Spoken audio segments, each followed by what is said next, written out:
There's no feeling more intense than starting over. If you deleted your homework the day before it was due, as I have, or if you left your wallet at home and you have to go back after spending an hour in the commute. If you won some money at the casino and then put all your winnings on red but it came up black.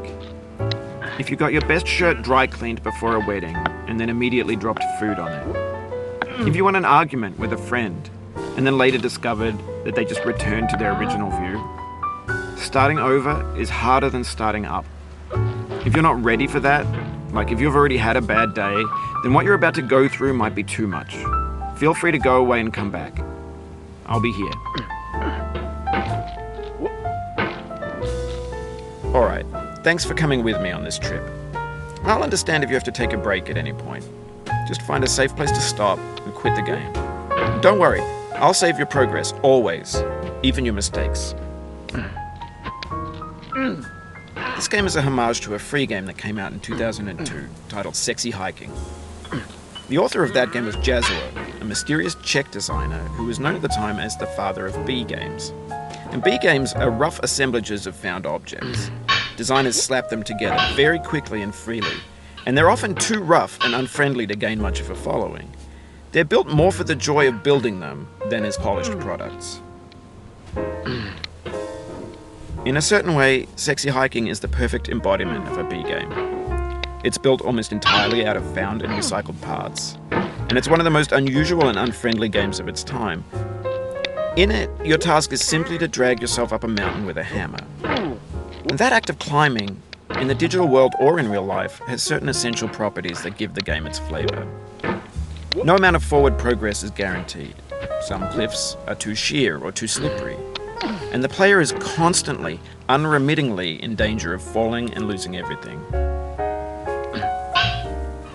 Anyway, when you start Sexy Hiking, you're standing next to this dead tree that blocks the way to the entire rest of the game. It might take you an hour to get over that tree, and a lot of people never got past it. You prod and you poke at it, exploring the limits of your reach and your strength, trying to find a way up and over. And there's a sense of truth in that lack of compromise.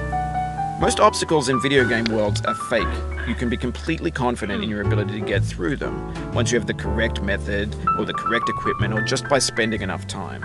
In that sense, every pixelated obstacle in Sexy Hiking is real. The obstacles in Sexy Hiking are unyielding, and that makes the game uniquely frustrating. But I'm not sure Jazuo intended to make a frustrating game. The frustration is just essential to the act of climbing, and it's authentic to the process of building a game about climbing. A funny thing happened to me as I was building this mountain. I'd have an idea for a new obstacle, and I'd build it, test it, and it would usually turn out to be unreasonably hard. But I couldn't bring myself to make it easier. It already felt like my inability to get past the new obstacle was my fault as a player rather than as a builder.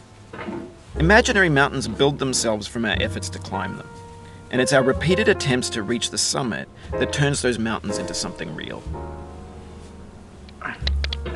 When you're building a video game world, you're building with ideas, and that can be like working with quickset cement. You mold your ideas into a certain shape that can be played with, and in the process of playing with them, they begin to harden and set until they're immutable, like rock. And at that point, you can't change the world. Not without breaking it into pieces and starting fresh with new ideas.